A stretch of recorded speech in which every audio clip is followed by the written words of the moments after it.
Assalamualaikum guys. Sekarang kita sudah sampai di stasiun Lempuyangan menuju ke Tebing Breksi. Kami ingin membuat video vlog di sana. Ikuti perjalanan kami ya ke Tebing Breksi. Dah.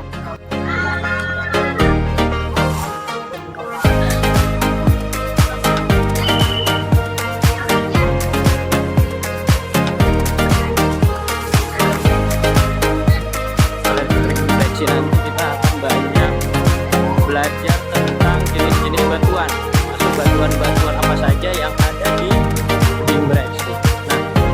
Nah, Caca, Ya. sana kita mau kemana? Kita mau ke Tebing Breksi. Ngapain? Mempelajari batuan yang ada di sana. Oke, nanti kita lihat ya batuan apa saja ya jenis yang ada di sana ya. Ya. Oke, let's go.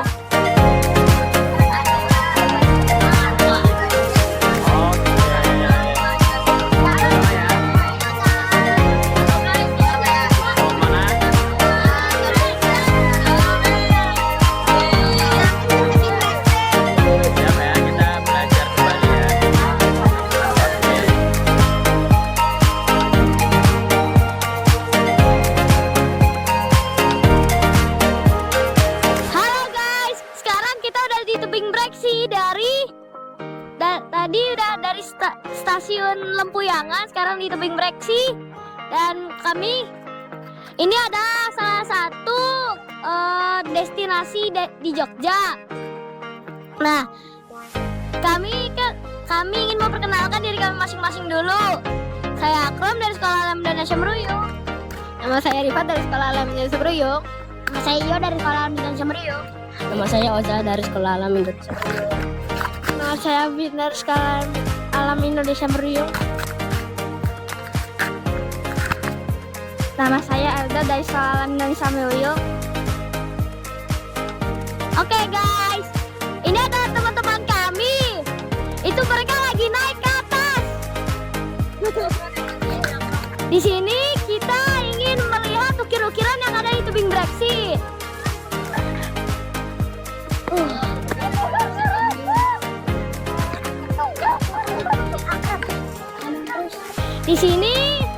Di situ ada gambar apa itu, kayak macan. Ada macan tutul dan itu tuh. Ayo kita jalan ke sana. Untuk melihat ukiran-ukirannya kita harus ke sana.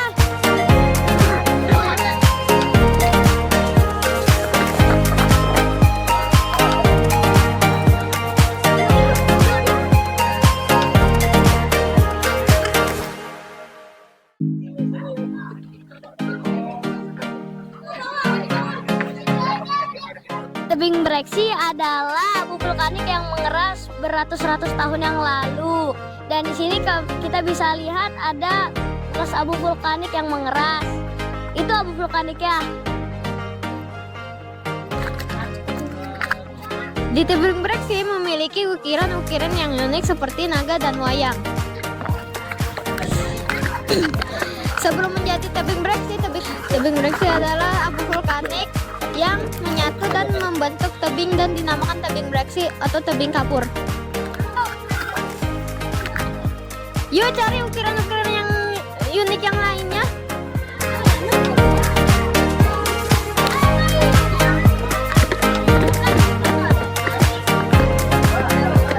Ikuti perjalanan kita. Di ukiran ini adalah batuan sedimen. Dan di atas ada ukiran-ukiran unik dan wayang. Apaan tuh?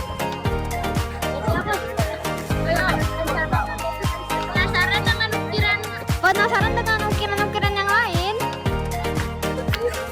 Ayo ikuti perjalanan kami. Tebing Breksi ini adalah batuan beku yang mengeras berpuluh-puluh tahun lalu. Kami ingin menanyakan ke orang lokal di tempat ini. Ke situ. Assalamualaikum Mas, perkenalkan nama saya Iyo dari Sekolah Alam Indonesia Meruyung. Saya ingin bertanya tentang tebing breksi ini. Dulunya dipakai buat apa ya? Dulunya kan tebing breksi itu tambang batu, jadi dibuat kayak pertambangan. Nah, terus kan kayak batu-batu yang gede ini kan dulu tebingnya jadi satu. Nah, terus karena aktivitas pertambangannya lama kelamaan jadi kebelah kayak dua. Dia ada tebing kecil sama tebing gede gitu. Sama ada kolam-kolam ini kan sebenarnya kolam-kolam bekas galian tambang. Jadi tuh batunya dikeruk, diambil, terus lama kelamaan jadi kolam. Kita kembangin jadi kolam seperti itu. Oke, baik, terima kasih. Mas, di sini ada jenis batuan apa aja ya? Sebenarnya di sini cuma ada satu batu, satu jenis batuan, setahu saya loh. Nah, jadi kan nama tebing breksi sendiri diambil dari nama jenis batunya. Nah, batunya namanya breccia stone. Nah, terus dari nama situlah disebutlah tebing breksi. Jadi tebing breksi berawal dari breccia stone. Terima kasih. Seru kan mengeksplor tebing breksi. Di destinasi selanjutnya juga tidak kalah seru loh. Yuk kita lanjut ke destinasi selanjutnya. Terima kasih. Setelah dari tebing breksi, sekarang saya berada di Fakultas Teknik Geologi Universitas Gadjah Mada. Saya Al sebagai ketua kelompok. Sehan sebagai anggota kelompok. Saya Halila sebagai anggota kelompok. Saya Mahira sebagai anggota kelompok. Saya Akta sebagai anggota kelompok. Halo, saya Zia sebagai kameramen kelompok. Sekarang kita berada di Fakultas Teknik Geologi UGM. Nanti kita akan belajar dari narasumbernya langsung. Teman-teman, apakah kalian penasaran dengan apa saja yang ada di dalam Fakultas Teknik Geologi Universitas Gadjah Mada? Yuk ikuti kita terus.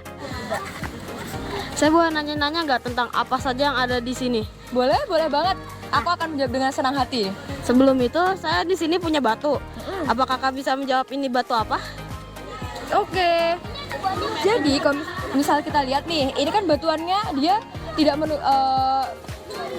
polos nih, ini kan. Berwarna apa nih kira-kira menurut kamu? Abu-abu? Abu-abu, betul.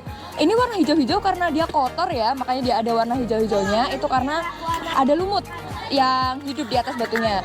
Kemungkinan besar ini adalah batuan beku. Nah, batuan beku ini terbentuk karena magma yang mendingin. Magma itu yang berada di bawah gunung api tuh, kalau kamu tahu. Jadi magma yang ada di bawah gunung api itu mendingin. Kalau misalnya dia keluar, dia akan jadi batuan beku kayak gitu. Jadi ini batuannya batuan beku ya. Kayak gitu. Oke, terima kasih untuk penjelasannya. Jadi seperti itu teman-teman, bagaimana prosesnya terbentuknya batuan beku. Tidak. Nah, ayo kita ke tempat batu selanjutnya. Kita akan kesini dulu ya. Nah, untuk yang ini itu adalah salah satu jenis batuan beku juga. Tapi teman-teman melihat nggak perbedaan apa sih antara perbedaan batuan yang tadi dikasih sama batuan yang ini? Kira-kira apa nih perbedaannya? Di sini saya lihat di sini tidak bercorak gitu ya. Oh betul, perbedaannya memang di situ. Berarti karena yang ini bercorak dan yang ini tidak, itu ada perbedaan tempat pembekuan. Jadi kan magma membeku nih, kalau misal dia ada bercorak, ini namanya mineral ya. Jadi batuan itu tersusun oleh banyak banget mineral, nggak cuma satu. Biasanya bisa 5, 6, 7 gitu, jadi banyak banget. Karena dia membekunya lama, di bawah gunung api nih, dia baru membekunya, jadi dia bisa membentuk mineral yang besar-besar banget. Bisa di shoot agak dekat mungkin batuannya biar kelihatan nih. Ya, jadi dia bercorak seperti itu ya teman-teman. Nah, kalau misalnya yang ini, itu dia nggak bercorak, kenapa? Karena dia membekunya nggak di bawah permukaan, jadi nggak selama yang ini. Jadi ini membekunya lebih lama daripada si batuan beku yang ini. Jadi kayak gitu. Oh, jadi begitu ya kak? Iya. Oke, kita bisa lanjut ke batu selanjutnya. Kita biku, sedimen, metamorf. Nah, menurut teman-teman ini batuan apa sih? Ini dia ada perlapis Ini yang bisa lebih dikopek-kopek kayak gini. kayak Apa, batuan ayo? metamorf. Metamorf, yakin metamorf? Metamorf Yakin? atau sedimen. Ayo, batuan apa? Waktu di tebing breksi itu kan tebingnya terbuat dari sedimen. Iya, betul. Ini lebih Kalau mirip berarti sedimen berarti kalau bisa kopek-kopek gini. Yang betul adalah ini tuh batuan Metamorf. Betul, batuan Wah. metamorf.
gimana? Seru nggak belajar di Fakultas Teknik Geologi?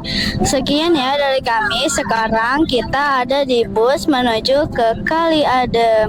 Ikuti keseruannya ya. Dadah. Assalamualaikum teman-teman, gimana di UGM? Seru kan? Nah, sekarang kita akan seru-seruan lagi yuk. Perkenalkan, nama saya Mursi. Nama saya Isa. Nama saya Fairel. Nama saya Budi. Nama saya Bisa. Dan nama saya Faida. Ikuti kami mengeksplor Kali Adem ini terus ya.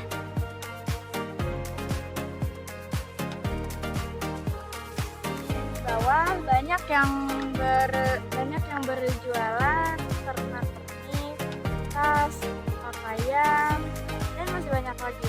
Yuk turun untuk melihatnya.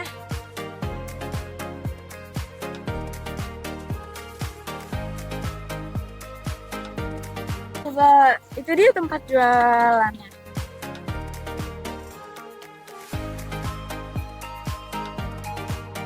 Nah, sekarang kita lagi mau kemana nih, Nisa? Ke pasar yuk.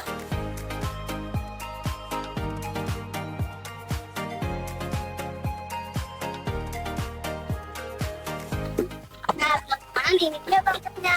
Ini itu tempat persembunyian dari letusan Gunung Merapi. Ini adalah salah satu contoh bebatuan yang bisa jadi terbawa saat letusan Gunung Merapi. Yuk kita coba langsung nanya ke narasumbernya.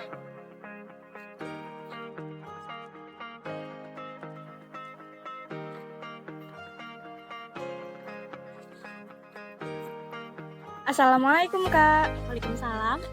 Perkenalkan, nama saya Faida dari Sekolah Alam Indonesia Maruyung. Ingin bertanya tentang batuan, boleh minta waktunya? Boleh. Sebelumnya, kakak namanya siapa? Namaku Prita. Kakak tahu gak nih tentang bebatuan? Tahu. Nah, kakak tahu gak ya ini batu apa? Coba lihat dulu ya. Oke. Jadi batuan ini yang aku pegang itu jenisnya batuan beku. Yang mana sekarang kan kita ada di Bantar Kali Adem. Nah, lokasi ini itu ada di lereng Gunung Merapi. Kita cuma berjarak sekitar 4 km dari pusatnya. Jadi semua batuan yang ada di sini itu terbentuk langsung dari Gunung Merapi yang ada di sana. Nah, ini hasil erupsinya. Begitu.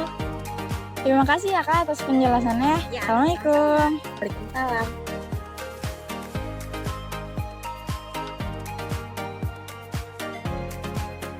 Halo guys, setelah kita mengeksplor Bantar Kali Adem, Sekarang kita berada di Museum Omaku Memoriku. Setelah ini kita akan ke Lapa Bantal. Ikutin kita yuk. Assalamualaikum warahmatullahi wabarakatuh. Hai sahabat alam, seru tidak menjelajah di Bantar Kali Adem? Seru ya? Oke, perkenalkan nama aku Caca. nama saya Laras. Nama saya Gani. Nama saya Albian. Halo, nama aku Raka. Kami berada di Lava Bantal. Lava Bantal terletak di Brebes, Kabupaten Sleman, Yogyakarta. Lava Bantal bisa disebut juga Pilau Lava. Oke, Kak. Alhamdulillah. Sekarang sore hari ini kita ditemani sama kakak cantik. Ayo kita kenalan yuk sama kakak siapa? Nama aku Laila dari Geologi UGM. Aku mau tanya nih Kak, ada beberapa pertanyaan. Ada jenis apa saja yang ada di Lava Bantal? Ya, jadi batuan yang ada di daerah sini yang di Lava Bantal itu ada 2 jenis. Jadi ada batuan beku yang di bagian yang lagi kita injak sekarang, terus sama yang di depan situ itu batuan sedimen yang di sebelah situ. Jadi kelihatan kalau misalnya yang batuan sedimen itu bentuknya kayak berlapis-lapis gitu. Nah, kalau yang lava bantal ini dibilang lava bantal karena dia bentuknya kayak bantal gitu, jadi belenduk-belenduk kayak batal. Oke, ada pertanyaan lagi nih. kapan erupsi terjadi di lava bantal? Kalau untuk erupsi di lava bantal ini udah lama banget, jadi udah waktunya tuh udah mungkin berjuta-juta tahun yang lalu, yang jauh lebih tua gitu dari misalnya kayak gunung api yang ada sekarang kayak Merapi gitu tuh dia jauh lebih tua dari sebelum itu. Itu. Ada lagi. Apa jenis batu lava bantal? Lava bantal itu jenisnya batuan beku karena dia terbentuknya dari pembekuan lava. Oke, udah. Kapan lava bantal terbentuk? Lava bantal itu tadi ya terbentuknya tuh dia udah lama banget. Jadi dia dari gunung api yang emang udah umurnya tuh udah tua banget, udah zaman dulu banget gitu. Jadi jauh sebelum ada misalnya kayak gunung-gunung sekarang kayak Gunung Merapi tadi kan kita udah ke Gunung Merapi tuh jauh sebelum itu. Oke. Terima kasih. Sama-sama. Yuk saksikan keseruan kami. Assalamualaikum warahmatullahi wabarakatuh. Masya Allah, kita sudah sampai di Gua Cermai. Tadi perjalanannya cukup menegangkan. Sekarang kita berada di Gua Cermai. Di sini kita akan mempelajari beberapa jenis batuan. Jika ingin tahu keseruannya, ikuti kami. Ini dia teman-teman yang dinamakan Gua Cermai. Sekarang kita berada di depan mulut Gua Cermai. Perkenalkan, nama saya Bian. Dan nama saya Rata. Nama saya Sena. Dan nama saya Aldi. Nama saya Adli. Nama saya Hanis. Peralatan yang digunakan di Gua Cermai adalah helm, headlamp, dan sepatu boots.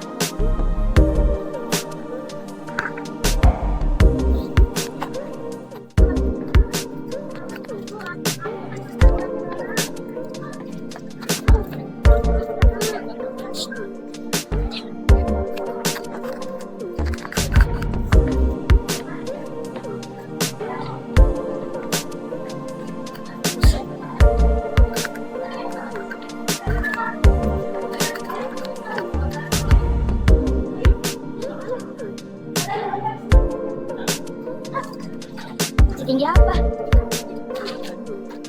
Capek. Wah, gelap sekali teman-teman.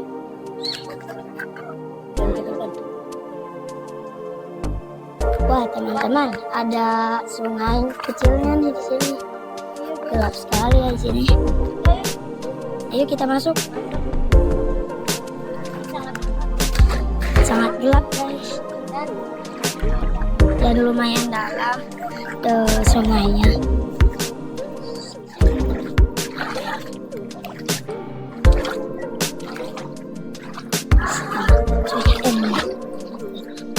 Hati-hati ya, banyak batu-batu di sini.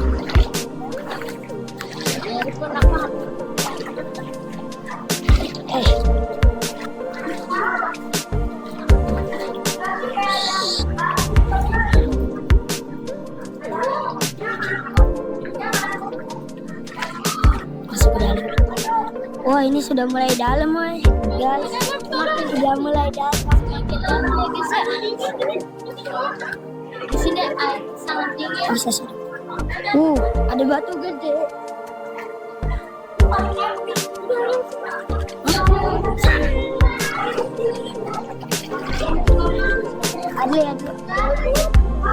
Tungguin.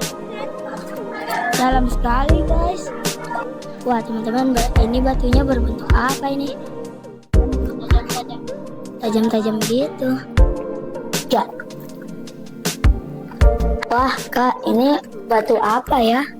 Yang sebelah sana? Ya. Ya, itu masih dalam batuan gamping. Itu terbentuk karena memang di morfologi gua ini, bentukan alamnya, itu dia sisa-sisa pelarutan dari batuannya. Jadi dia kan agak mengkilap ya. Nah, itu bentukan ininya, pengkristalan dari sisa-sisa larutan tadi.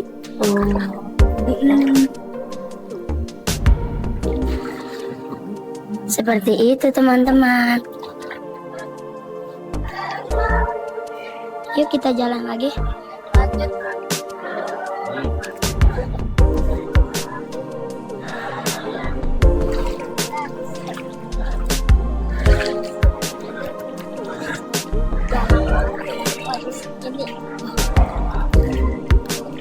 Makin dalam guys. Batu apa ini? Gede sekali.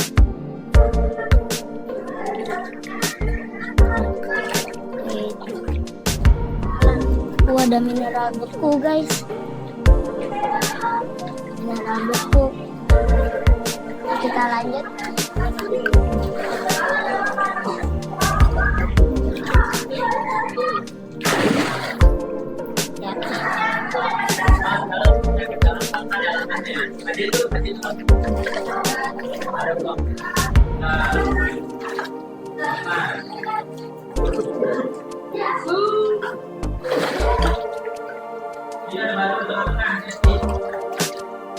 Wah guys, dalam sekali ini. Coba lihat. Dan juga airnya sangat dingin. Harus hati-hati kita. Yuk lanjut.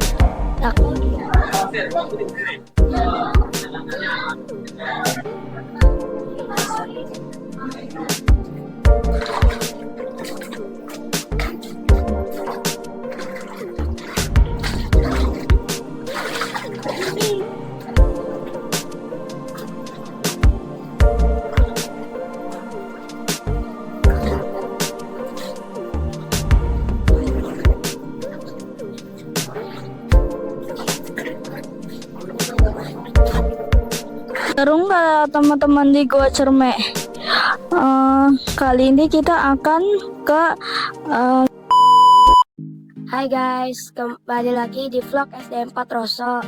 Sebelum itu perkenalkan, nama saya Baya. Nama saya Mufid. Nama saya Fahmi. Saya Ajmala. Dan saya Aya. Nah, sekarang kita berada di Gerabah Kasongan. Kita ingin belajar tentang tanah. Tanah itu terbentuk dari apa ya, Fahmi? tanah terbentuk dari proses pelapukan batuan, guys.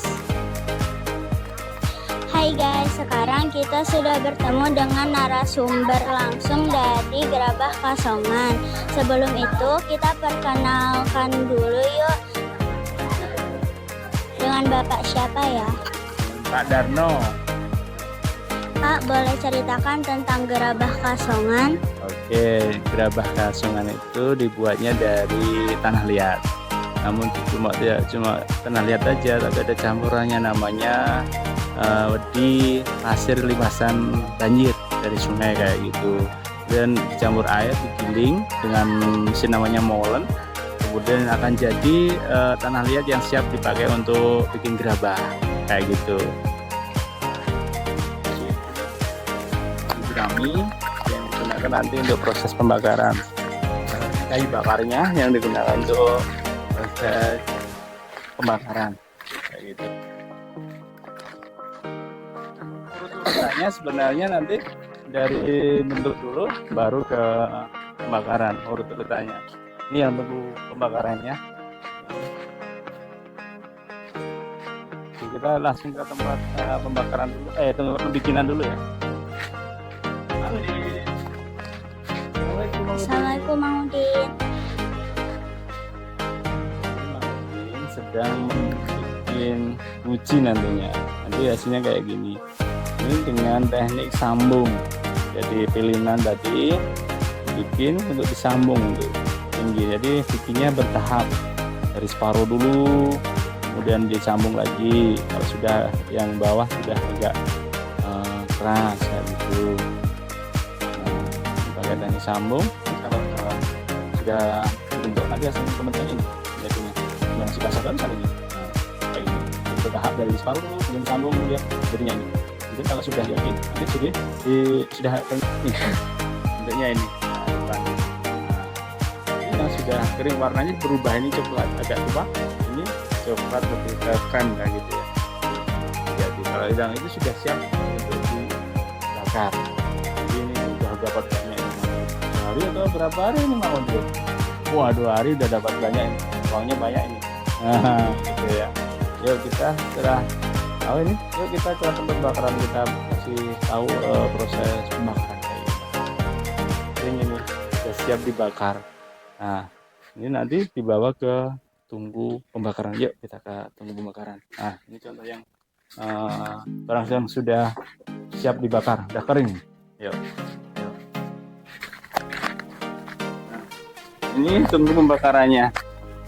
Tungku pembakarannya jadi lebih semi tradisional ya. Kalau ada yang pembakaran lebih tradisional itu ada dengan cuma di tanah lapang, kemudian barang disusun. Ini sudah ada istilahnya, ada tungku, udah agak semi, ada istilah sedikit teknologi ya. Udah tunggu biar apinya nggak banyak terbuang kayak gitu. Nah, barang yang sudah kering tadi dimasukin sini, disusun satu persatu kayak gitu. Kemudian setelah ditutup ini pintunya, kemudian mulai dinyalakan api dari sebelah kanan sebelah kiri, dari api kecil dulu sekitar 2 jam, kemudian ditingkatin lagi sekitar 2 jam, kemudian tambah. Cara meningkatinya gimana? Ditambah kayu bakarnya, tambah lebih banyak, kemudian dilebarin seluruh mulut tungku ini full, kemudian itu sudah agak besar. Setelah itu sekitar 10 jam ke-10 itu mulai atasnya ditutup dengan jerami yang tadi ada di sebelah tadi. Ini ditutup biar istilahnya panasnya terperangkap di situ. Jadi itu proses akhirnya, itu api dengan posisi besar kayak gitu. Kemudian nanti setelah itu sudah selesai sekitar 12 jam, kemudian udah dinginkan, paginya sudah bisa dikeluarin dari tungku pembakaran. Hasil pembakaran yang sudah ini hasilnya, ini yang sudah dikeluarin. Ini warnanya sudah berubah. Jadi produk yang sudah keluar dari tungku kayak gini tadi, warna terakota kayak gini. Setelah itu nanti dibawa masuk sini, diwarnain, dicat kayak gitu, diwarnain. Kebetulan untuk pewarnaan, karena kita sudah punya fak sendiri yang istilah ciri khas sendiri, pewarnaan tidak bisa kita perlihatkan karena untuk rahasia perusahaan untuk menjaga produk kita kayak gitu. Setelah jadi pewarnaan, kemudian dikeluarin keluar kayak gini, ditaruh di kebun ini biar kena hujan, kena angin, kena badai, wah kayak gitu, biar lebih tumbuh lumut, nanti lebih antik, nanti hasilnya biar lebih mahal untuk dijual kayak gitu. Kalau sudah antik ya sudah tumbuh lumut dan packing ya, jadi di packing sudah siap dikirim ke luar negeri. Rata-rata antik kayak gini disukai oleh pasar luar negeri. Kalau untuk orang lokal Indonesia biasanya produk yang disukai yang beling-beling, yang warna-warni kayak gitu. Tapi kalau untuk setelah ini kita mau bikin gerabah, ikutin aku yuk. bentuk bulat dan bentuk lilitan. Coba bisa dibuka, silahkan ambil. Ini ini aja di sini. Buka aja. Nah, ini. Bentuk pertama, bentuk dasar membuat gerabah itu ada 2 tadi. Pertama bikin bulat, bentuk bulat, dan bentuk lilitan. Sekarang kita bentuk bulat. Kita sampingkan dulu cetakannya. Ada papan, tuh. Temannya diambil itu. Nah, oke, kita bentuk bulatan. Kalau tangannya terasa kering, ambil air, tapi cuma kayak terluyuk ya, jangan banyak memakai air karena soalnya kalau terlalu banyak air akan hasil karya rusak. Oke, bentuk, yuk ambil tanahnya, kita bikin bentuk bulatan, diputar bulat biar bagus. Kita bilang bulat kayak gitu, nanti hasilnya akan jadi ya bulatan atau bentuk bulat kayak gini. Luar biasa ciptaan Allah ya. Ternyata tanah liat ini bisa dijadikan kerajinan dan bisa juga bermanfaat bagi manusia. Cukup sekian dari vlog kami. Jangan lupa like, share, dan komen. Dadah.